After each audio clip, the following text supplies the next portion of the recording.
And unfortunately, we really do have to say goodbye to this car. Because not only is it in the way, it's also costing us money.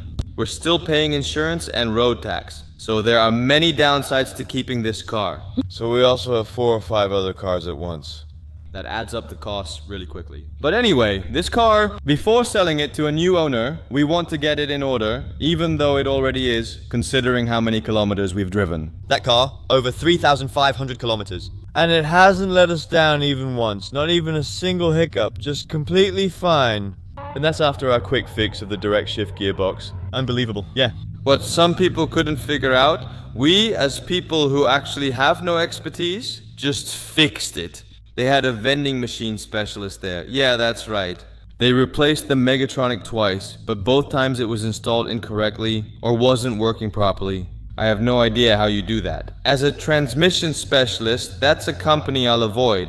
But anyway, this car still has a few things that really need some attention. Because, now that it's pretty warm outside, we noticed that the air conditioning doesn't get optimally cold anymore. As far as I know, a properly working air conditioner cools down to somewhere between 11 and 13 degrees or so. This one doesn't do that. It does cool a little, but it doesn't get completely cold. So we're going to have it refilled so the air conditioner gets cold again. We'll check it for error codes to ensure it's completely fine. We don't have a check engine light on, but we also don't want anything to go wrong in the future. So we're going to check it with you guys here. We also still need to put the spoiler back on, because, yeah. that's another story. Do you follow us on Instagram? If not, please do. We've put a link in the description, but that's a story. Yeah, because I came to the car one morning. I saw that the spoiler was a bit crooked. Well, I thought I'd take a look, and indeed the right side of the spoiler was just completely loose. And of course, to not lose the spoiler, I just pulled it off in one go. To my surprise, it was stuck with adhesive.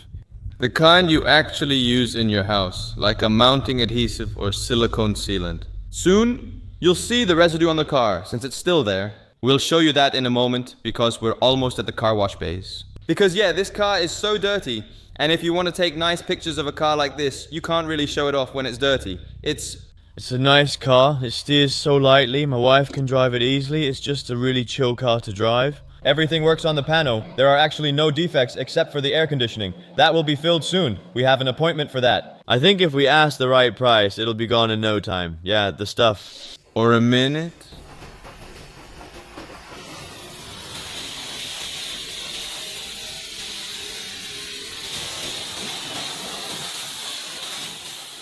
And now the best part, that's of course driving the car while it's dry.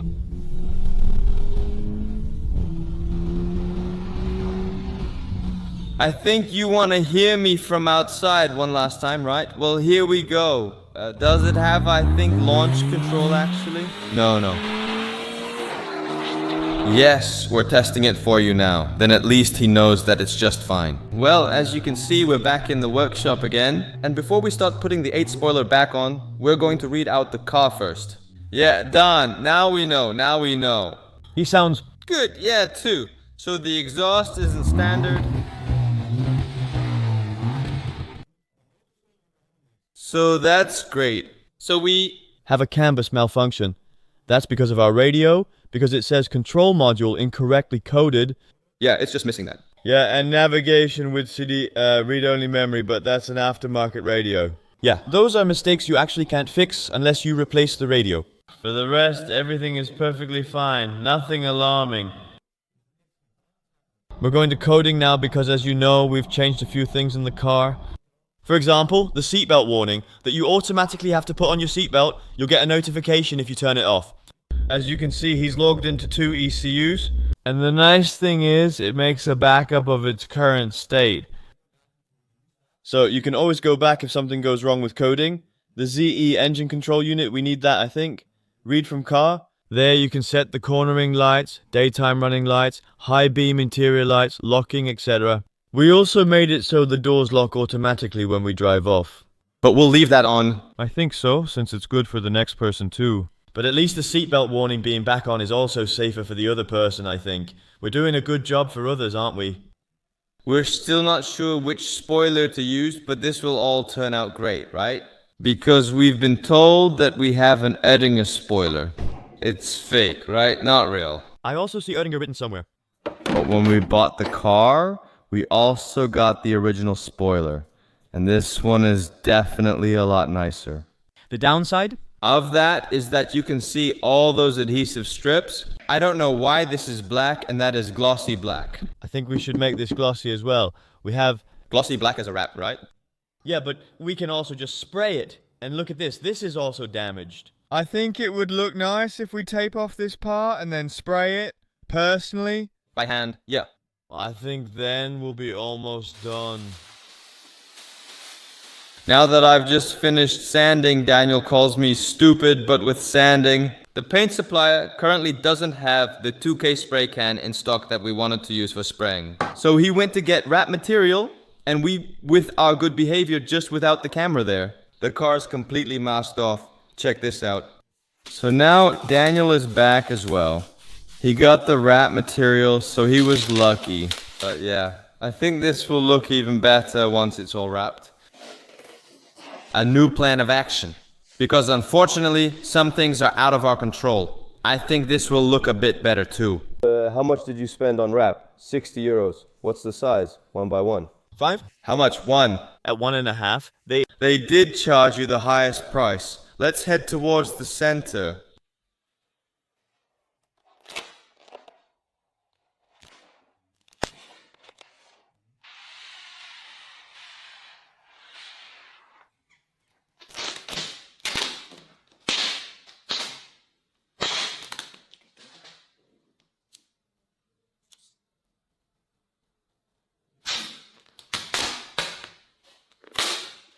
Good luck! That's completely gone, that's no joke.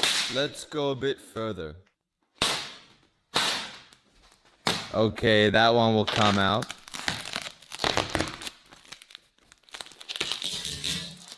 One thing's for sure. It sticks well. Yeah, for over the glass. There. New round, new chances. Let's go. Shall we just do half first? Yes. I thought we'd do half first. Put it on, squeegee it, right? And then the other half if you want. That's what I was thinking. Can we do it?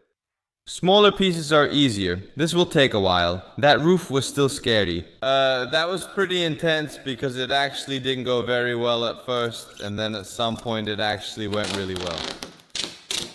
We just cut this by hand for now, but we're going to put it in with knifeless tape. That's this stuff, and we're going to use it so we don't have to run a knife over the spoiler later. Because this will be visible, and that's where we just made the cut. Of course you won't see that, because the spoiler covers it, so we're not going to do that. Stick the spoiler on the car first and then prep.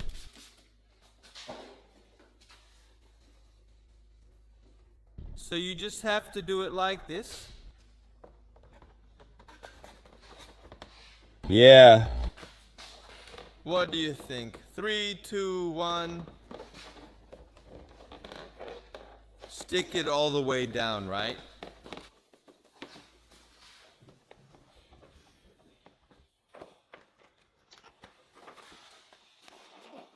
Now I actually just miss a wrap glove, you know? Yeah, exactly.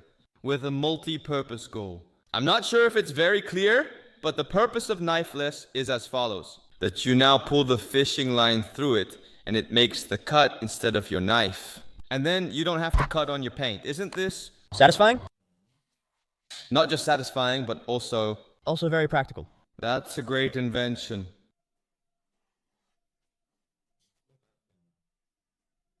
Now just pull that part back. Pay attention. It always consists of 2 parts. So you have to pull them both back together.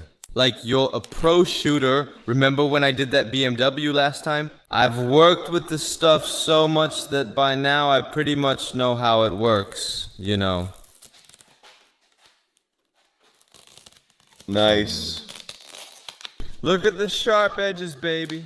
I'm just here for now. I'm done with fraps, but it worked out. It's done? It's over. The spoiler is mounted, the original spoiler is back. Yes, really, much better. Then that Oettinger that was on it, there is indeed a V in that W. But Also, just in terms of finish, just look, no. Hey, good morning. I'm just doing some research on how much refrigerant needs to go into the Polo Gran Turismo. Do you have any Idea? I have no idea, but it really goes well, doesn't it? Do you have gas with that thing? This thing drives so nicely, doesn't it? Yesterday, I already kind of said goodbye to it in my mind. It's done, and we're just going to say farewell to it. It just feels right. As you can see, we're standing next to a professional machine. It's called the X-Twin Overall with Twin written on it. It must be perfect. It must be good. We'll vacuum it first before filling it. That's a kind of safety measure because you're not going to put gases or refrigerants in something if it doesn't hold. So first they're going to vacuum it for 5 minutes and then they're going to fill it. Now it's time for coffee and... By the way, here's your answer to how much cold milk needs to go in. Yeah, I'm already Googling it, but it's just written right there. 10 minutes later, our air conditioner works and we're getting full service. Because he sprayed something into our vents, so now fresh air comes out of the air conditioner instead of that old sweaty smell you usually get. He just held the vacuum, then filled it up afterwards. And now it's already time to enjoy the car with cold air. By the way, the new owner will enjoy it soon, since I've been driving without air conditioning.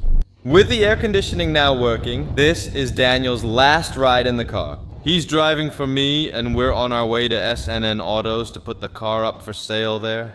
Oh, we're being overtaken by a fancy Taycan. Nice ride, really. Thanks for watching. Please subscribe, like, and share your thoughts in the comments. See you next time, ciao.